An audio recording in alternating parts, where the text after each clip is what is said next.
Assalamualaikum warahmatullahi wabarakatuh. Selamat sore pemirsa TVRI Kalimantan Timur. Dialog Publika hari ini kembali hadir ke hadapan Anda bersama saya Erwin Syah. Pemirsa, tanggal 9 Januari 2021 mendatang Provinsi Kalimantan Timur tepat berusia 64 tahun. Tentu ada banyak sekali capaian yang telah ditorehkan oleh Provinsi Kalimantan Timur sepanjang 64 tahun ini. Nanti kita akan perbincangkan lebih dalam di Dialog Publika kali ini dengan tema Kaltim Berdaulat Menuju Indonesia Maju. Bersama saya sudah hadir narasumber yang akan saya ajak untuk berdiskusi. Saya perkenalkan ada Dr. Jauhar Effendi, Asisten 1 Setprov Kaltim, sekaligus juga Ketua Panitia HUT ke-64 Provinsi Kalimantan Timur tahun 2021. Selamat sore Pak Jauhar. Selamat sore, Assalamualaikum warahmatullahi wabarakatuh. Waalaikumsalam. Apa kabar Pak? Alhamdulillah sehat. Alhamdulillah sehat. Baik, selanjutnya juga hadir Dr. Iman Surya, pengamat pemerintahan yang juga selaku Ketua Program Studi Ilmu Pemerintahan FISIP Universitas Mula Warman Samarinda. Selamat sore Pak Iman. Selamat sore, Assalamualaikum warahmatullahi wabarakatuh. Waalaikumsalam. Sehat juga tentunya Pak ya? Alhamdulillah sehat. Alhamdulillah ya Rabbil Alamin. Baik, kita juga akan seperti biasa pemirsa mengundang Anda untuk bergabung di layanan telepon 0541 737 005 untuk ikut berpartisipasi terkait dengan tema kita sore hari ini, sekali lagi menyangkut HUT ke-64 Provinsi Kalimantan Timur tahun 2021. Dan sebelum kita mulai perbincangan di Dialog Publika ini, ada baiknya kita saksikan tayangan yang sudah disiapkan oleh tim redaksi kami berikut ini.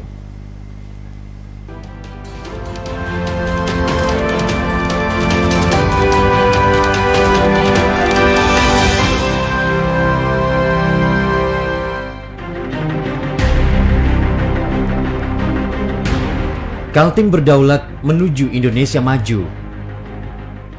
Kaltim Berdaulat Menuju Indonesia Maju. Inilah tema utama yang diusung dalam peringatan Hari Jadi ke-64 Pemerintah Provinsi Kalimantan Timur. Tema ini menjadi gambaran semangat dan komitmen bagi pemerintah Provinsi Kalimantan Timur untuk terus berkarya demi bangsa dan negara.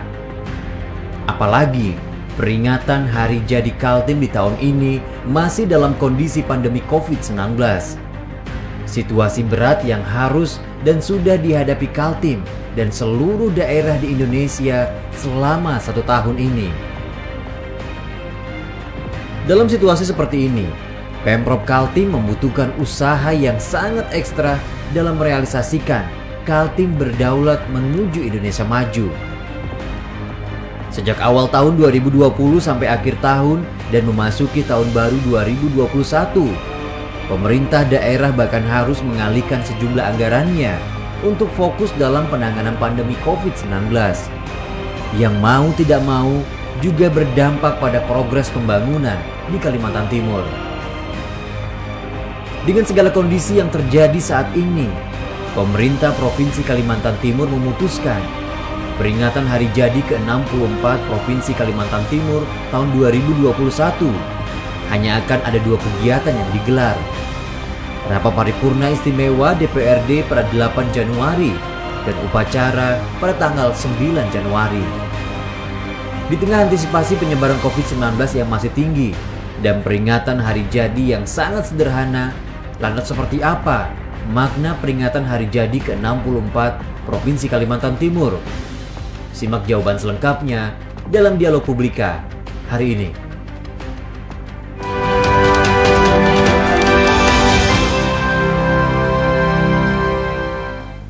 Kaltim Berdaulat Menuju Indonesia Maju itu tema Dialog Publika sore ini, sekaligus juga merupakan tema untuk HUT ke-64 Provinsi Kalimantan Timur tahun 2021. Langsung saja kita mulai dialog ini, saya ke Pak Jauhar Effendi. Pak Jauhar, kita juga ingin tahu, ini di suasana yang berbeda, pandemi COVID-19, tentu juga perayaan HUT ke-64 Provinsi Kaltim ini berbeda juga begitu. Seperti apa Pak rangkaian acara yang sudah disiapkan saat ini? Iya, memang ini kondisi wabah pandemi COVID-19, jadi rangkaian kegiatan itu kita sederhanakan. Hanya hal-hal yang pokok, hal-hal yang penting itu kita lakukan.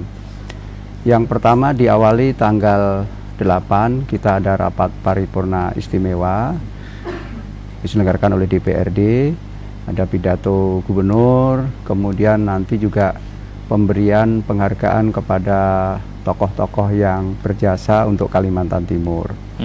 Kemudian pada tanggal 9 kita melaksanakan upacara. Itu jumlah peserta upacara hanya 3 peleton dari TNI, Polri, dan dari Satuan Polisi Pamong Praja, masing-masing 22 orang jadi 66 orang. Undangan juga sangat terbatas karena memang kita menghindari kerumunan dan tetap menerapkan protokol kesehatan.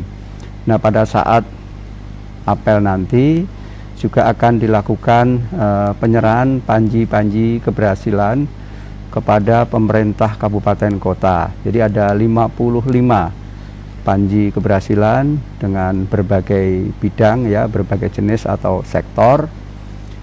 Nanti untuk kabupaten kota dibacakan, katakanlah misalnya Kabupaten A menerima 10 panji, misalnya dibacakan semua. Tetapi nanti menerimanya hanya simbolis 1 panji saja, ya, karena supaya waktunya tidak terlalu lama, waktunya tidak terlalu lama. Kemudian, nah sekaligus ini juga kami informasikan bahwa setelah pemberian panji-panji keberhasilan, apel itu selesai, insya Allah jam 11 juga akan dilakukan upacara pelantikan Bupati Berau. Karena sebagaimana kita ketahui, Bupati yang lama meninggal, kemudian sekarang Wakil Bupati sebagai pelaksana tugas, dan karena SK pemberhentian Mendagri sudah turun, kemudian SK pengangkatan Wakil Bupati untuk menjadi Bupati, sisa masa jabatan yang Februari insya Allah juga sudah habis ya, tapi tetap dilakukan pelantikan. Kemudian acara malam anugerah kita tiadakan, syukuran, mengundang artis juga kita tiadakan. Kemudian kegiatan jalan sehat bersama atau sepeda bersama, lalu lomba olahraga tradisional, kemudian pekan seni dan budaya, itu semua kita tiadakan. Lalu tanggal 11 nanti ada rangkaian itu pemberian penganugerahan Satya Lencana Karya Satya. Itu hanya beberapa orang, yang lain nanti dilakukan secara virtual. Jadi memang sangat sederhana sekali, minimalis, tetapi ya kita harapkan bisa berjalan dengan hikmat. Ya, upacaranya sendiri dipusatkan di mana, Pak? Nah, upacara karena kita minimalis itu dilakukan di halaman kantor gubernur. Biasanya kan di kompleks Stadion Sempaja ya. Karena kita tidak menghadirkan banyak, hanya bupati, wali kota yang kita undang sama Forkopimda, yang lain kepala satuan kerja perangkat daerah dan lain-lain itu dilakukan secara daring atau secara virtual. Jadi nanti ada live streaming juga lah, supaya warga masyarakat bisa mengikuti upacara hari ulang tahun provinsi yang ke-64. Masyarakat juga bisa mengikutinya, Pak? Ya, bisa mengikuti di kanal mana, Pak, masyarakat bisa melihat? Nanti akan disebutkan lah linknya gitu ya. Ya, baik. Bisa terus diupdate terus, ini khususnya di media sosial pemerintah Provinsi Kaltim, begitu Pak ya, untuk informasi lebih lanjut. Sebelum saya ke Pak Iman, ini menarik kembali tema yang diangkat tahun ini untuk HUT ke-64 Kaltim Berdaulat Menuju Indonesia Maju. Tampaknya dari tahun lalu juga Pak, ini menjadi tema utama begitu untuk perayaan HUT Provinsi Kaltim ini. Seperti apa, Pak? Apa alasan ini masih terus digaungkan? Jadi begini, Kaltim Berdaulat ini tidak berarti kita itu lepas dari Negara Kesatuan Republik Indonesia, bukan. Tapi ini maknanya adalah sebuah kemandirian. Dan kita ingin satu napas gitu ya dengan pemerintah pusat. Jadi dengan tema Kaltim Berdaulat ini menuju Indonesia Maju, supaya kita harus punya pikiran yang sama. Begini maksud saya, pemerintah pusat itu harus berpikir bahwa daerah itu adalah daerahnya pusat, sehingga daerah itu juga diperhatikan. Begitu juga pemerintah daerah berpikir pusat adalah pusatnya daerah. Jadi kita bekerja bersinergi, apa yang menjadi kewajiban pemerintah pusat dilakukan, apa yang menjadi kewajiban pemerintah provinsi dan pemerintah kabupaten kota juga dilakukan. Karena memang PR kita kan sangat banyak. ekonomi menurun dan lain sebagainya, karena memang adanya wabah pandemi COVID-19 ini kan pasti aktivitas ekonomi juga mengalami penurunan. Tetapi bersyukur juga Kaltim masih bisa bernafas lah gitu ya. Artinya capaian-capaian target seperti pendapatan asli daerah dari pajak ya, setelah dilakukan review itu masih tercapai, bahkan lebih dari target yang telah ditetapkan. Walaupun itu juga dengan inovasi-inovasi seperti diskon-diskon ya kan, keringanan denda yang tidak membayar yang lama dan lain sebagainya. Tapi dengan kebijakan itu ternyata orang akhirnya berbondong-bondong untuk membayar daripada tidak berbayar sama sekali. Iya. Baik, itu sebagian kecil begitu dari upaya dan inovasi yang dilakukan oleh pemerintah Provinsi Kaltim. Saya ingin ke Pak Iman. Pak Iman, masih kaitannya dengan tema Kaltim Berdaulat Menuju Indonesia Maju. Saat ini di usia ke-64 tahun, apa yang Pak Iman amati dari perkembangan Kalimantan Timur hari ini? Baik, terima kasih Mas Arin. Saya melihat bahwa apa yang sudah dilakukan oleh pemerintah Provinsi Kalimantan Timur saat ini sudah cukup optimal. Mengingat kita tidak bisa melihat secara langsung terkait dengan keberhasilan Partai Kaltim karena ini kan masih berproses. Ya. Masa jabatan Pak Isran masih ada beberapa tahun lagi. Jadi untuk saya menyatakan bahwa Kaltim sudah saat ini sudah maju, ya, sudah lebih dinamis dibanding sebelum-sebelumnya. Kenapa saya bilang dinamis sebelum-sebelumnya? Karena COVID inilah yang harus kita pikirkan ya sebagai salah satu tantangan pemerintah kita Kaltim ya, bagaimana tetap bisa meningkatkan berbagai macam unggulan-unggulan Kaltim misalnya ya, misalnya bagaimana Kaltim di COVID seperti ini, misalnya IPM kita harus tetap naik, IPM indeks pembangunan manusia, indeks desa membangun harus jelas juga, baru indeks ketahanan pangan itu sangat susah ya. Maka saya bilang tadi kalau dilihat secara pendekatan akademis, keberhasilan dari pemerintah provinsi terlihat sudah ada. Cuma kalau mau lihat secara finalnya nanti ketika mengakhiri masa jabatan itu berakhir, karena kan baru situ bisa kita ukur secara langsung tentang visi dan program kerja yang disampaikan oleh Pak Isranul dan serta Pak Hadi Mulyadi. Seperti itu. Iya. Sepanjang 2020 ini pandemi juga merontokkan banyak aspek begitu Pak ya, termasuk juga Kalimantan Timur ini merasakan dampaknya yang luar biasa. Kalau Pak Iman melihatnya seperti apa kemampuan Kaltim bisa bertahan dan melewatinya, dan bahkan mungkin karena kita tidak tahu pandemi ini kapan berakhirnya begitu Pak. Apakah Kaltim masih bisa terus bertahan dan mempertahankan kondisinya saat ini Pak? Ya, pertanyaan itu sering saya dapat ketika melakukan berbagai macam riset atau seminar ya. Jadi banyak teman-teman mengatakan kami agak sedikit pesimistis dengan keadaan Indonesia di mana masa COVID ini belum jelas kapan berakhirnya, terutama di Provinsi Kalimantan Timur. Yang perlu disampaikan atau diketahui, untuk tahun 2020 kemarin, pemerintah provinsi bersama DPRD telah menggelontorkan anggaran untuk penanganan COVID kurang lebih 548 miliar, ya, 500 miliar untuk penanganan itu. Itu terbagi untuk penanganan jaring sosial, jaring pengaman sosial, ya, terbagi juga untuk ekonomi kerakyatan, ya. Nah, tentunya ini juga menjadi kembali lagi ya, menjadi tantangan tersendiri bagi pemimpin saat ini ya, terutama Pak Isran dan Pak Hadi Mulyadi serta kabupaten kota, dalam hal ini bupati wali kota, untuk bisa melakukan inovasi-inovasi dalam membangun serta mesejahterakan masyarakatnya. Seperti itu. Iya, baik. Pak Johar sendiri ini diawali kemarin dengan peluncuran bantuan tunai se-Indonesia 2021 oleh Presiden Republik Indonesia Joko Widodo, termasuk juga Kalimantan Timur begitu Pak yang menerima. Ini salah satu upaya yang diberikan pemerintah pusat kepada provinsi untuk bisa mendorong khususnya perekonomian masyarakat di Kaltim khususnya. Seperti apa Bapak melihat hal ini dan distribusinya ke depan agar tetap tepat sasaran, Pak? Iya. Jadi bantuan sosial yang diluncurkan beberapa hari yang lalu itu mengacu kepada DTKS, Data Terpadu Kesejahteraan Sosial. Jadi tentu saja termasuk Kalimantan Timur, angka-angka itu sudah masuk ya. Ada berbagai jenis memang seperti bantuan langsung tunai kan memang mengalami penurunan ya. Kalau di awal 2020 kan 600.000 per bulan. Nah, sekarang 300.000. Jadi ada juga bantuan nanti melalui dana desa ya. Kemudian Pemkab, Pemkot ya. Juga saya rasa masih tetap menganggarkan, termasuk juga pemerintah provinsi.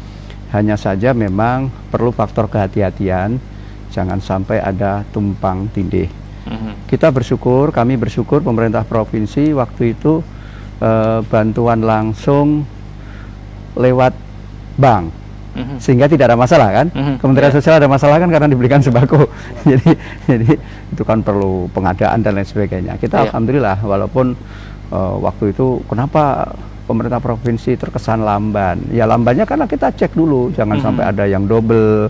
Nah waktu itu verifikasi data aja muncul sekitar 20.000 itu yang double. Nah kalau itu kali 250.000 kali 3 bulan udah berapa miliar itu, banyak juga, ya kan. Nah oleh karena itu memang faktor kehati-hatian kita kedepankan. Kemudian perlu saya informasikan juga bahwa mulai 2021 ini pemerintah provinsi merealisasikan janjinya untuk memperhatikan desa. Jadi ada 841 desa itu akan dibantu, per desa itu 50 juta. Ya memang tidak banyak karena kondisi Covid, tapi kali 841 kan ya lumayan juga. Nah ini nanti bisa digunakan untuk katakanlah memberdayakan PKK, kemudian lembaga pemberdayaan masyarakat, lalu posyandu dan lain sebagainya.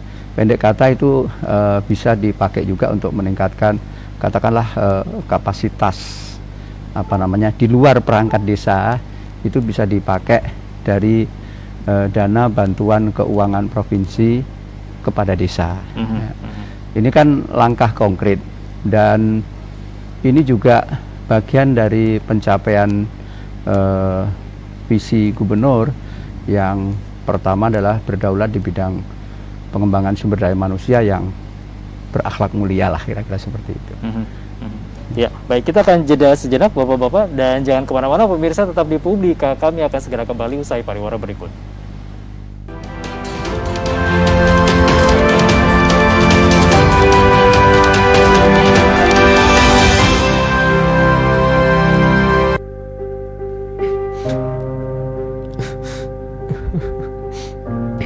Maafkan saya tahu kalau itu salah.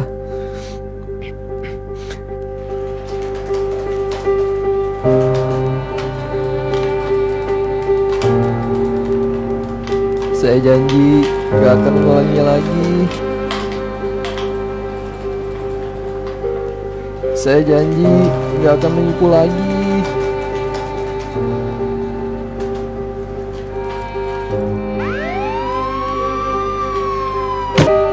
Saya janji gak akan menyebar berita hoax. Hentikan berita hoax. Pelaku penyebar berita hoax akan terkena Undang-Undang ITE, hukuman pidana 6 tahun penjara dan denda 1 miliar rupiah.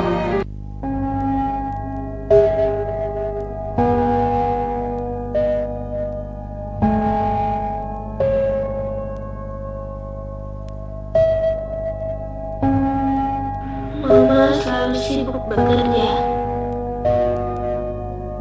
Papa juga sibuk dengan urusannya.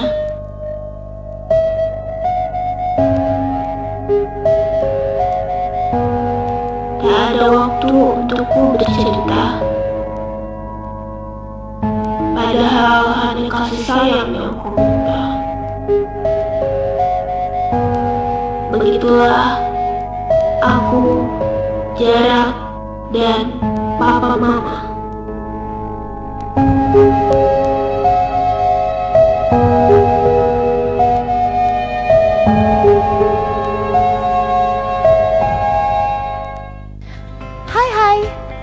Sudah tahu dong soal virus corona yang saat ini lagi heboh sejagat.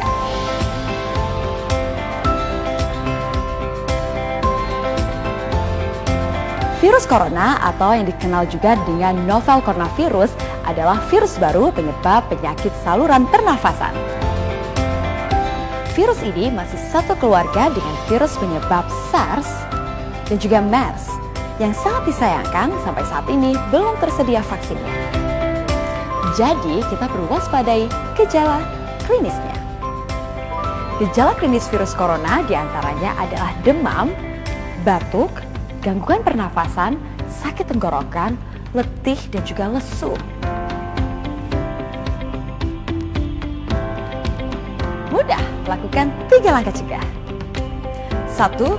Tutup mulut saat bersin atau batuk, kalau perlu menggunakan masker ya. 2. Cuci tangan hingga bersih menggunakan sabun atau menggunakan cairan antiseptik. 3. Jaga kesehatan dengan perbanyak mengkonsumsi buah dan sayur, serta hindari mengkonsumsi daging setengah matang dan rutin berolahraga.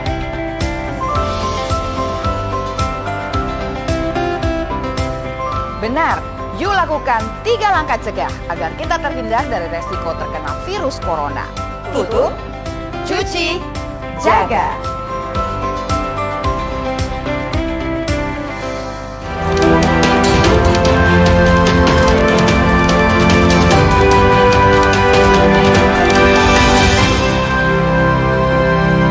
Terima kasih pemirsa, Anda masih bersama kami di Publika dengan tema Kaltim Berdaulat untuk Indonesia Maju. Ini kaitannya dengan tema yang sama diangkat untuk HUT ke-64 Provinsi Kalimantan Timur tahun 2021 yang jatuh pada tanggal 9 Januari 2021 mendatang. Kami mengingatkan Anda untuk bergabung bersama kami di nomor telepon 0541 737 005. Silakan jika ada hal-hal yang ingin Anda tanyakan terkait dengan bagaimana sih sejauh ini pencapaian Provinsi Kalimantan Timur di usianya yang ke-64 tahun, dan bahkan juga mungkin tantangan-tantangan yang dihadapi begitu Pak ya saat ini. Saya ingin ke Pak Jauhar kembali. Pak Jauhar, tadi sempat disampaikan indeks pembangunan manusia Kaltim ini sempat disampaikan oleh Gubernur Isra Nur juga bahwa kita termasuk 3 besar begitu Pak ya, di bawah DKI, Jakarta, dan Daerah Istimewa Yogyakarta. Apa yang Bapak bisa sampaikan terkait dengan keberhasilan Kaltim mempertahankan indeks pembangunan manusia ini Pak?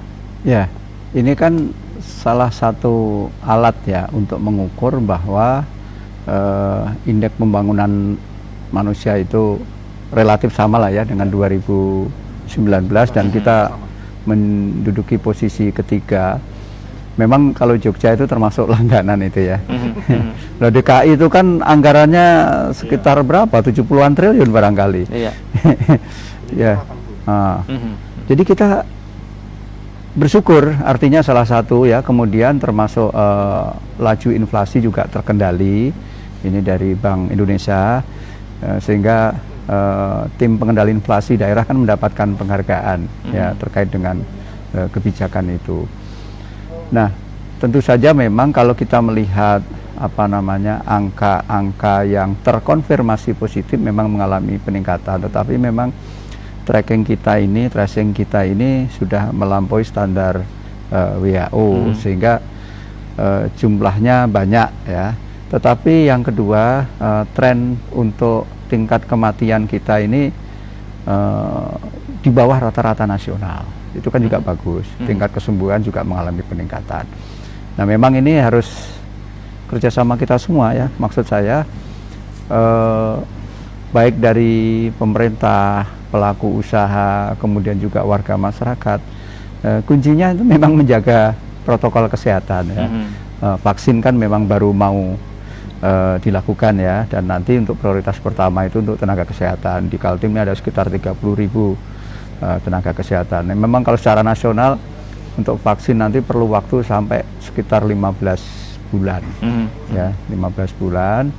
Dan itu divaksin itu kan di 2 kali gitu ya, 2 kali vaksin, misalnya hari ini kemudian nanti 14 hari kemudian atau 28 hari kemudian itu divaksin lagi.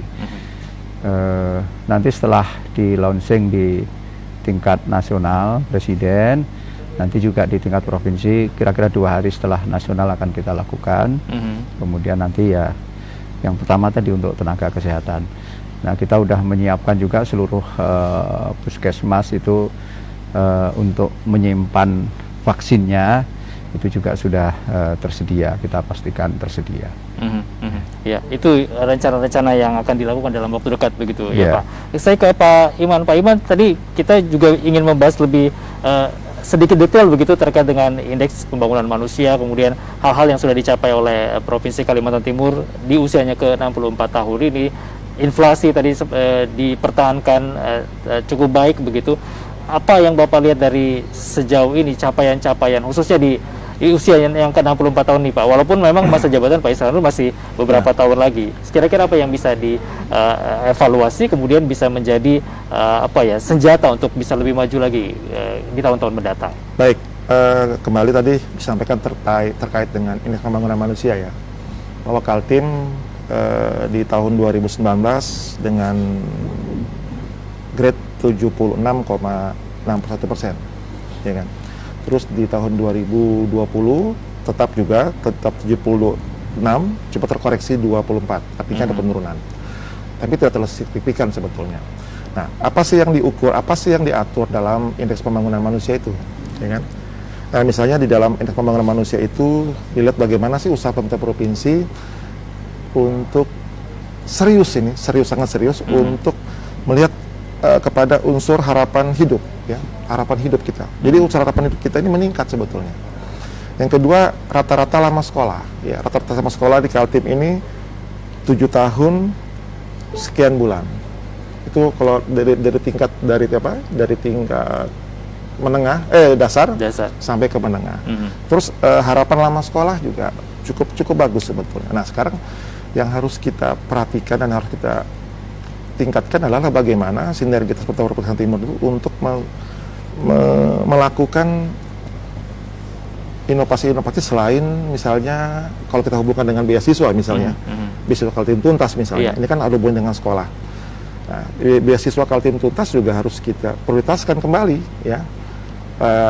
Kemarin kan hanya saya tidak begitu hafal berapa penerima manfaatnya, tapi dari situ ada sebuah upaya dari pemerintah Pak Isran dibanding yang kemarin, ya, ke Kaltim Cemerlang. Ini adalah Kaltim Tuntas, di mana pendidikan ketika dia dapat itu sampai selesai dibantu oleh pemerintah provinsi. Nah, cuma tadi kalau ditanya apa dan bagaimana kita mengkoreksinya adalah kita melakukan evaluasi sebetulnya kepada penerima manfaat beasiswa, ya kan? Apalagi seperti COVID saat ini, di mana pemerintah provinsi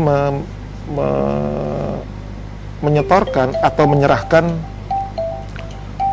bantuan itu kepada penerima manfaat langsung ke rekening yang bersangkutan, ya kan? Nah, ini tentunya menjadi sebuah evaluasi ke depan oleh pemerintah provinsi, apalagi misalnya seperti di COVID saat ini, ya, misalnya seperti di perguruan tinggi itu ada upaya dari sebagian masyarakat untuk minta pengurangan terhadap SPP misalnya, ya, padahal si anak yang bersangkutan itu dapat beasiswa. Nah itu, kedepannya harus dirubah atau ada sebuah sentuhan evaluasi sehingga mahasiswa yang ada di semester 1 ketika dia mau mendapat untuk semester 2 dilihat evaluasi belajarnya, ya. Kenapa? Karena ini menjadi sebuah catatan, jangan sampai nanti sifatnya beasiswa itu hanya charity, hanya hadiah. Tidak, ini terkait dengan kembali tadi tema kita adalah bagaimana Kaltim menuju berdaulat. Ya kan? Ketika ada beasiswa yang didapatkan oleh mahasiswa asal Kaltim, saya sangat berterima kasih, ya kan? Tapi capaian evaluasinya gimana ini? Apakah dipantau semester 2, semester 3, semester 4? Itu ya. Nah, seperti itu evaluasinya untuk salah satu aspek, misalnya terkait dengan indeks pembangunan manusia, kalaupun irisannya agak luas, tapi kalau dihubungkan dengan beasiswa Kaltim Tuntas yang dicanangkan oleh Pak Isran sangat luar biasa, memberikan efek domino yang sangat luar biasa bagi peningkatan kapasitas masyarakat untuk kembali bersekolah. Ini luar biasa, seperti itu. Iya, dan sedikit banyak memberi sumbangsi juga pada IPM tadi begitu ya, iya, Pak? Sangat berpengaruh, memberikan kontribusi kepada IPM. Baik. Seperti itu. Pak Johar, ini kita sedikit membahas lagi mengenai beasiswa Kaltim Tuntas. Tadi apakah ada penambahan misalnya kemudian kuota yang diberikan, lalu juga ada evaluasikah begitu bagi para penerimanya ini? Seperti apa, Pak? Iya. Kalau tidak salah jumlah dana yang dikucurkan itu 160 miliar. Ini jumlah yang menurut saya sangat besar lah dibandingkan provinsi lain yang ada di Indonesia.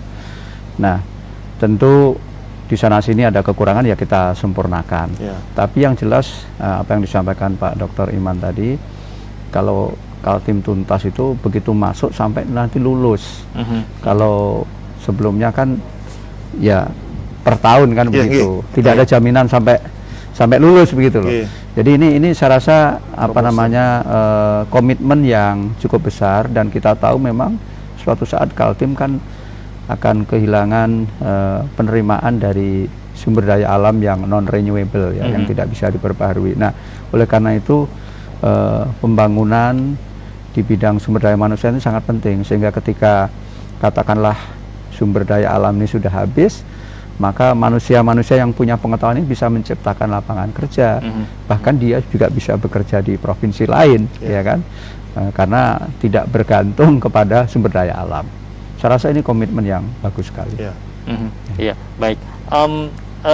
Terkait dengan IKN, Pak, kita juga ingin membahas ini kan, apalagi Kalimantan Timur ditunjuk sebagai wilayah IKN yang ditetapkan oleh Presiden Republik Indonesia.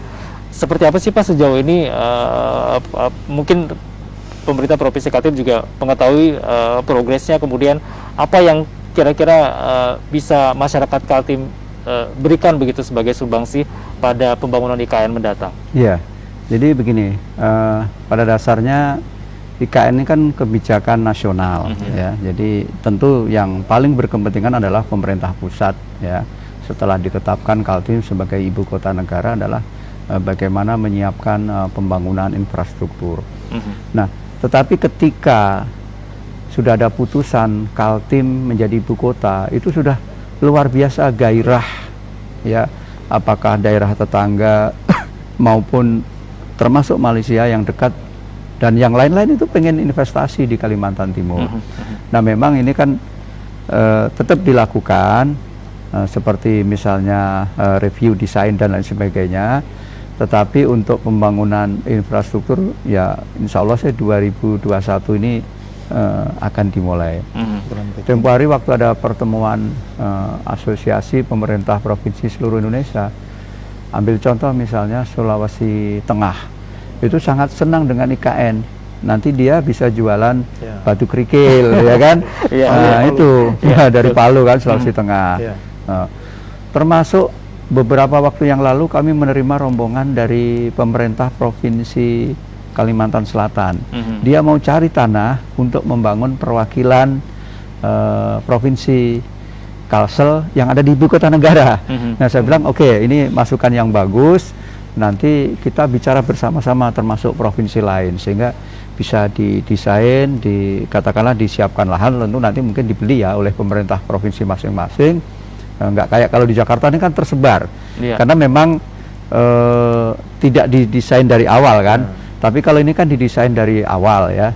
Jadi ya memang dampaknya memang harga tanah ya mengalami peningkatan yang luar biasa, yang mengalami luar biasa. Nah, mudah-mudahan tentu kita pemerintah Provinsi Kaltim berharap orang-orang yang ada di seputaran IKN itu tidak termarginalkan. Termasuk juga ya yang di tempat lain, daerah-daerah penyangga, itu kita harapkan mereka katakanlah ketersediaan air bersih, air baku dan lain sebagainya itu tidak terganggu. Saya yakin kalau untuk IKN-nya pasti dipikirkan masa-masa. Tetapi bagaimana dengan pemerintah provinsi, kabupaten, kota yang lain? Ini juga kita harapkan ada perhatian dari pemerintah pusat, termasuk pengembangan, peningkatan kapasitas dan lain-lain sebagainya. Yang jelas peluang-peluang untuk menyiapkan keperluan IKN itu baik dari katakanlah produksi pangan, ya, padi, hortikultura dan lain sebagainya, pemenuhan daging, ini kan menjadi peluang yang luar biasa, ya, termasuk juga pengembangan wisata. Saya rasa nanti kalau ada sekian juta orang pindah ke situ kan dia perlu juga rekreasi dan lain sebagainya. Nah, ini ini akhirnya semuanya akan terkena dampaknya, termasuk nanti misalnya Kabupaten Berau. Nah, oleh karena itu jalan nanti kan jalan tol kan akan sudah masuk juga di proyek strategis nasional ya, termasuk nanti dari Samarinda sampai ke Bontang. Terus nanti berikutnya ke Kutim, kemudian sampai ke Berau. Kira-kira seperti itu. Iya, iya. Artinya Kalimantan Timur pun juga bisa menjadi yang seksi begitu Pak ya bagi investor-investor luar mungkin untuk bisa mengembangkan investasinya di Kalimantan Timur. Bisa seperti itu Pak. Dan bagaimana pemerintah provinsi memberikan peluang, memberikan welcome begitu Pak dengan investasi dari luar untuk menanamkan modalnya di Kalimantan Timur.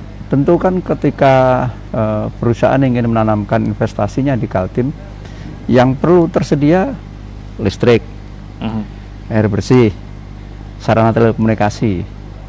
Paling tidak kalau 3 itu tersedia, ya termasuk transportasi ya tentu ya, jalan dan lain sebagainya itu bagus. Iya. Ibarat kata tanpa promosi pun mereka pasti akan datang ke Kalimantan Timur.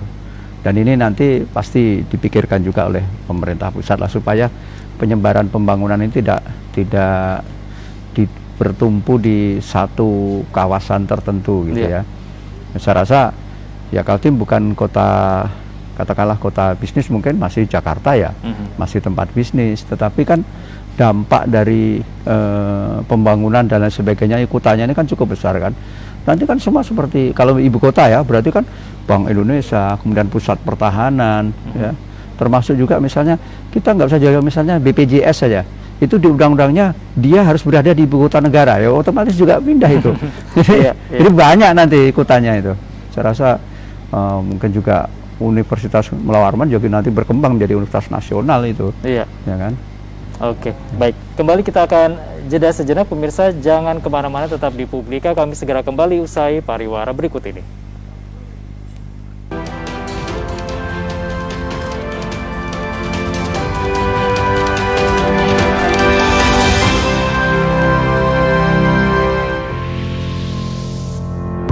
Sebuah persembahan dari bumi Borneo.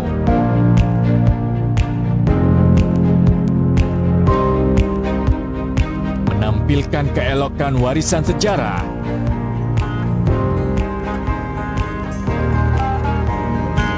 Mahakarya budaya tradisional bersatu padu dengan budaya modern.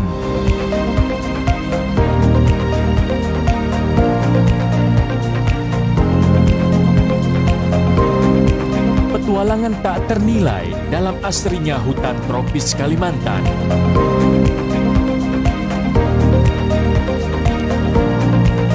Berpadu debur ombak menyisir di atas pasir nan lembut.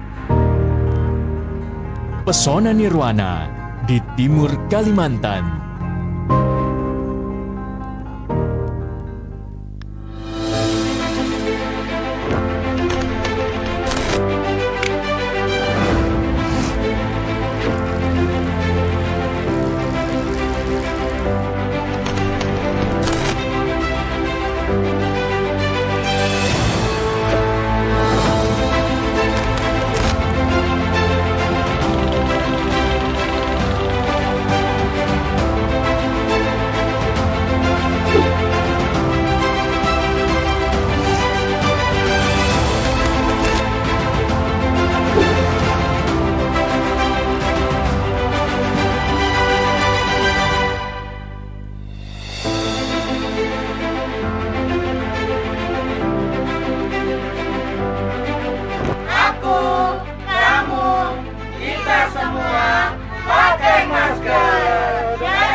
kasih pemirsa, Anda masih bersama kami di Publika, Kaltim Berdaulat Menuju Indonesia Maju. Itu yang kami bahas pada hari ini, yang dimana tema tersebut juga diangkat sebagai tema HUT ke-64 Provinsi Kalimantan Timur tahun 2021. Kita lanjutkan lagi perbincangan ini. Di segmen terakhir ini saya juga ingin tanyakan ke Pak Iman. Pak Iman, apa ini lagi hal-hal yang menjadi penting dan catatan penting juga untuk Provinsi Kalimantan Timur untuk dikembangkan? Salah satunya mungkin masalah infrastruktur ini. Kita tahu masih ada beberapa titik di Kaltim yang perlu dibenahi lagi soal infrastruktur ini. Silakan Pak Iman. Baik, pertanyaannya luar biasa ini ya. Berarti kita bicara mengenai PDRB ini. Perlu disampaikan bahwa Kalimantan Timur merupakan provinsi yang paling tinggi PDRB-nya se-Kalimantan. Ya. Jadi saya bawa catatan di sini bahwa untuk Kalimantan Timur tahun 2014 persentasinya 57%. Hingga di 2018 tetap masih 57%. Keterangannya unseries untuk PDRB. Nah, dibanding Kalbar 2014 14%, 18 15%. Kalimantan Tengah 9% 2014-nya. 11% untuk 2018. Kalimantan Selatan 2014 14% PDRB-nya. 2018 14% pula. Untuk Kalimantan Utara karena masih provinsi baru, PDRB-nya untuk 2014 itu 6%. Sementara untuk 2018 7%. Kaltim, kalaupun Kalimantan bersatu di luar Kaltim, masih belum bisa melebihi poin dari PDRB Kaltim itu sendiri. Nah, pertanyaannya adalah sering kita diskusi dengan teman-teman, kalau PDRB Kaltim tinggi biasanya berbanding lurus dengan pembangunan. Ya, makanya pada kesempatan yang berbahagia ini tentunya saya juga ingin menyampaikan kepada pemangku kepentingan, pemerintah provinsi, DPR provinsi, kabupaten kota, DPRD kota, untuk sama-sama melakukan sinkronisasi, koordinasi, agar daftar inventaris masalah di Kaltim ini bisa diselesaikan. Karena kalau kita bicara masalah infrastruktur, berapa sih dana Kaltim? Ya kan? Tahun 2000 kemarin aja 11 triliun. Nah, kalau dibangun infrastruktur saya rasa nggak mungkin. Nah, ini makanya perlu sentuhan-sentuhan di mana sinkronisasi, koordinasi antara pemerintah provinsi, DPR duduk bersama untuk bertemu pada pemerintah pusat. Beberapa waktu yang lalu kami ada kunjungan dengan DPR RI. Kebetulan legislator kita menerima kita di DPR RI di Komisi 5. Bisa disampaikan bahwa Kaltim ini sebetulnya tidak kalah dengan provinsi yang lain. Cuma koordinasi kita yang agak perlu diperbaiki katanya. Nah, dari situ saya berpikir, makanya pada kesempatan yang berbahagia ini saya menyampaikan kepada pemerintah provinsi, DPR provinsi, kota kabupaten, ayo sama-sama yuk kita melakukan komunikasi, koordinasi. Karena kalau untuk membangun Kaltim saja dari sisi infrastruktur, terutama terkait dengan masalah jalan, kita habis dana kita. Ya. Kalau maka ada pameo, ada semacam canda-canda kecil. Kalau kita dari Banjarmasin misalnya ke ke Kaltim, tidur itu ketahuan. Dalam keadaan masih nyenyak, itu masih di Kalsel. Masih di Kalsel. Ketika karena jalannya mulus. Ya, ketika jalan rusak, nanti kan masuk Kaltim. Ini kan pameo yang hari ini masih diperdengarkan.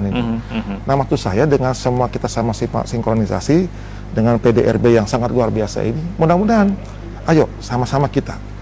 Termasuk perguruan tinggi juga punya tanggung jawab ini, perguruan tinggi untuk bisa bersama-sama ya dengan pemerintah provinsi, dengan masyarakat Kaltim tentunya.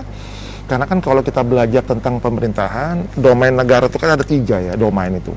Ada negara itu sendiri, ada kedua namanya private, ada namanya masyarakat atau society. Nah, ini harus dilibatkan semua dengan keterbatasan anggaran yang sangat terbatas. Membangun hukumnya wajib bagi pembangunan, bagi sebuah pemerintahan. Nah, kalau itu dilewatkan, kalau itu dibiarkan, saya khawatirnya Kaltim dengan PDRB yang sangat tinggi ini tidak ada apa-apanya. Apalagi kita sebagai orang Kaltim, seorang akademisi melihat setiap hari itu ratusan ya Tongkang, batu bara itu melewat Sungai Mahakam. Iya kan? Logika sederhananya kan berarti kan ada sedikit kemakmuran seharusnya minimal dari sisi infrastruktur. Ya kan? Tentunya ini kan tidak mudah untuk menjadi sebuah kebijakan yang mungkin ada kebijakan lain yang tidak bisa disampaikan pengertiannya itu ada sudah tertulis sebelum-sebelumnya. Nah, ini tentunya menjadi catatan bagi pemerintah Provinsi Kalimantan Timur dengan PDRB yang hari ini sangat tinggi. Ayo sama-sama ya, termasuk kembali lagi perguruan tinggi juga punya tanggung jawab ini untuk memikirkan bagaimana Kaltim ke depan sehingga harapan Kaltim berdolat untuk Indonesia maju itu dapat kita raih bersama. Seperti itu. Pak Jawar, tanggapannya, apakah mungkin perlu misalnya dialog intensif misalnya melalui musrenbang atau seperti apa begitu Pak, yang komunikasi ini agar bisa terjalin dengan baik dan koordinasi ini bisa solid dari pemerintah kabupaten kota dan juga pemerintah provinsi, seperti apa Pak? Ya, baik. Ya, kalau kita merunut ke belakang ya, tempo hari kan pernah dilakukan judicial review ya tentang dana perimbangan, tetapi kita kalahkan di tingkat Mahkamah Konstitusi, maka berarti itu udah kita tutup. Sebenarnya dengan ditetapkannya Kaltim sebagai ibu kota negara, saya yakinnya bahwa pembangunan itu akan digelontorkan ke sini. Pasti jalan dan lain sebagainya ya, akses untuk terutama di Kalimantan pasti akan terpecahkan. Nah, inilah satu keberuntungan. Nah, Pak Gubernur mulai dulu mengatakan ketika ditanya, tidak ada melakukan lobby-lobby supaya ibu kota negara gitu. Ya, Pak Gubernur tidak melakukan lobby karena yakin aja bahwa nanti pasti akan ditunjuk gitu loh. Karena kita punya keunggulan ya dibandingkan Kalimantan Tengah maupun Kalimantan Selatan. Nah, tadi yang disampaikan oleh Pak Iman Surya benar sekali, PDRB kita tinggi, tetapi memang kueh nasional yang turun kembali ke Kaltim ini masih rendah. Dan itu sangat berhubungan dengan bagaimana wakil-wakil kita di pusat itu yang harus memperjuangkan gitu loh.